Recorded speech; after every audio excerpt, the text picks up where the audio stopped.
This is the DS4, and with this compact crossover, DS wants to compete with Mercedes-Benz, Audi and BMW, so they got big plans, but they might be very successful, because this is a car that is just a little bit different and a little bit special. And in this video I'm going to tell you what's so special about this DS4, and we're going to take it for a drive. But before we do that, don't forget to hit that subscribe button if you already haven't, and give this video a like if you like it. Alright, let's get started.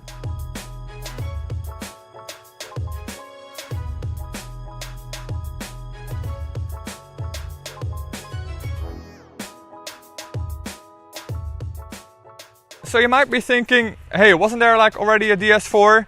And that's true, but that's already a pretty long time ago. That car was introduced in 2010, and that car was still officially a Citroën.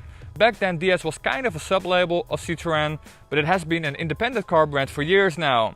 And like I said, with this car, DS wants to compete with the BMW 1 Series, the Audi A3 and the Mercedes-Benz A-klasse.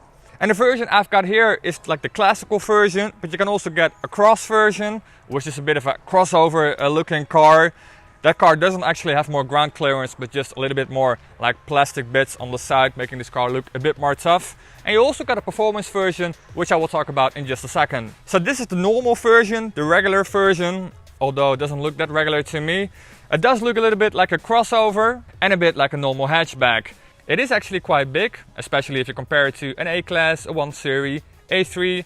So you get a little bit more car for your money with this DS4, at least when it comes to interior space. We're gonna take a look at the interior of the car in just a second, but first let's have a quick walk around the car. If I wanted to discuss all the interesting design features on this car, this will probably be like a 2-hour video, so let's not do that.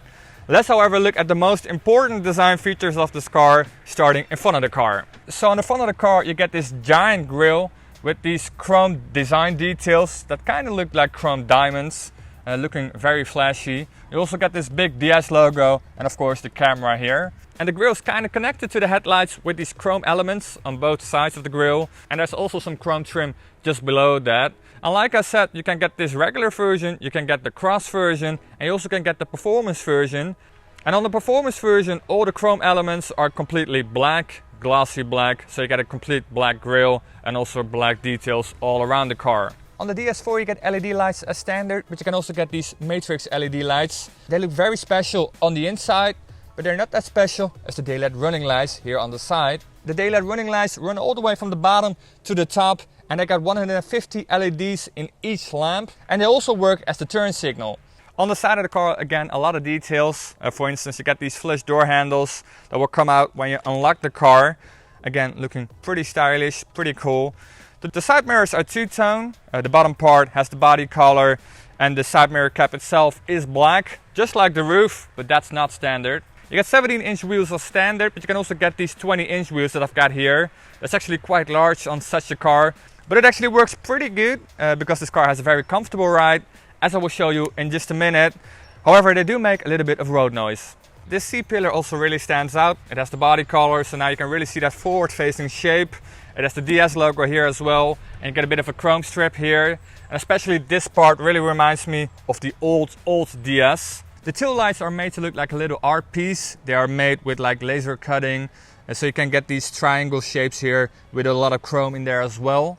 And it's not just the lighting on the inside that is very cool, but also the housing looks very nice. You get this glass, or rather plastic housing, that also has a lot of weird shapes. I'm not sure if I can get it on camera, but it has like a pointy area here as well. That's totally, well, not necessary, but it does look very cool. And the tail lights are kind of connected with each other with this chrome decorative strip here in the middle, and you got the DS logo here just beneath it. And if you go all the way down, you can see the exhaust tips on both sides. You get one, but they are of course extremely fake. And if you pay a little bit extra, you can get this automatic tailgate.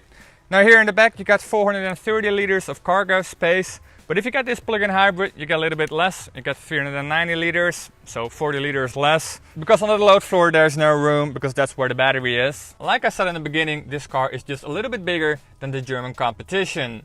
However, most of that space is in the back, in the cargo space, so you won't get much extra room here in the back seat area. However, I'm 1.80 meters and I got the seat in the same seating position as how I will use it.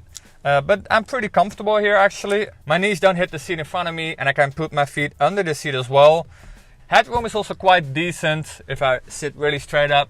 I got like 2 centimeters left or something. So if you're a little bit longer, this is probably not the best place. You're better off sitting in the front seat. But I would say this is, well, pretty decent still. You also got 2 air vents here as well and 2 modern USB-C ports. You got an armrest, of course, with 2 cup holders. And also just a very nice finish here on the door panels. You got some soft materials here and also some wood here as well, making this area, well, quite a nice place to be. And you could say the same about the interior in the front as well. So let's have a look. So the exterior design is pretty special. You could say the same about the interior design as well. It already starts when you open the doors and you take a look at the door panels. You got this wooden trim here and you got these window switches, these toggle switches that look very cool how they are integrated with a diamond pattern on there as well. And you also got an integrated air vent as well and some soft materials on the door panels too. Then let's have a look at the technology in this car. Let's have a look at the screens. You got 3 of them in total. You got one big infotainment screen here. You got one behind the steering wheel, the digital gauge cluster. And you actually got another screen down here below. Now this one is a little bit of a gimmick, but it does look kind of cool and it actually has a function. Well, first of all, you can use it like as a trackpad, like as a mouse pad. So if I go with my finger to the left, I will select something on the screen here. That works actually quite fine. However, I sometimes still prefer to just use my fingers tapping on the screen. But you could also use this screen to write down a destination when you're trying to set up the navigation system. I'm not sure if this adds a lot of value to the car, but I have to say it does look very cool and it works just fine. Now, of course, this infotainment screen you can also operate with your fingers.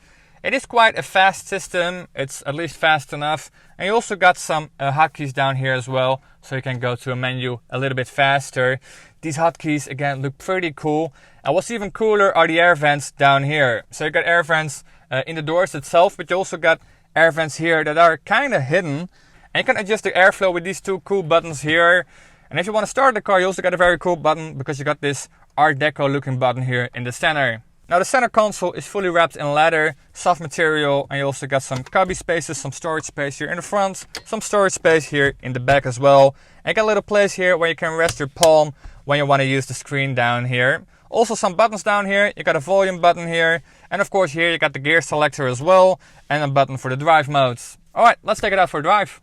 Alright, driving the DS4. Now the entry-level DS4 has a 130 horsepower gas engine that is mated to an automatic transmission. The top of the line DS4 has 225 horsepower with a normal gas engine, but you can also get that version as a plug-in hybrid. That's the car I'm driving right now. This is the E-Tense version. E-Tense is the label that DS uses for basically every car that has an electrified drivetrain. So this plug-in hybrid also has 225 horsepower, making this quite a fun car to drive. This version is pretty fast off the line, mainly because of that instant torque from the electric motor. This car has a 180 horsepower gas engine and a 110 horsepower electric motor, giving this car a total output of 225 horsepower. And of course it has an automatic transmission as well. And of course you also can do a bit of pure electric driving with this plug-in hybrid. This car has a 12 kilowatt hour battery, giving this car an electric range of around 55 kilometers. Of course, in reality, it is a little bit less, around 45 to 50 kilometers. And I really like this powertrain because, well, first of all, it's very powerful, like I said, but also very comfortable, especially when you're driving electric. There's no gear shifts, it's very quiet, and like I said, it's pretty rapid coming off the line. And of course, all that power is really nice to have, especially with the instant torque from the electric motor. But that's not what this car is really about. This car is more about, well, first of all, design, but we already talked about it. And second of all, it's a lot about comfort, this car. This car is not about speed or sporty driving. This car is all about comfort. Just like the old DS used to be known for its comfort. And comfort is still a very important feature in this DS4. And you can already notice it before you start driving, because when you get into the car, into these seats, you can immediately feel that these are like old-fashioned, comfortable French seats. And you could say the same about the chassis, which is also very comfortable, very forgiving, making this a very nice car if you do a lot of traveling, a lot of miles. And this DS even has a sensor on the front of the car that will scan the road in front of you, and if it will detect lumps and bumps in the road, it will immediately adjust the chassis, giving you even more comfort. So all in all, a very comfortable car, but also a very powerful car if you go for this plug-in hybrid version that also provides good fuel consumption. So that's it for this video. If you liked it, don't forget to hit that like button. And if you want to see more videos like this in the future, don't forget to hit that subscribe button. And I'll see you at the next one.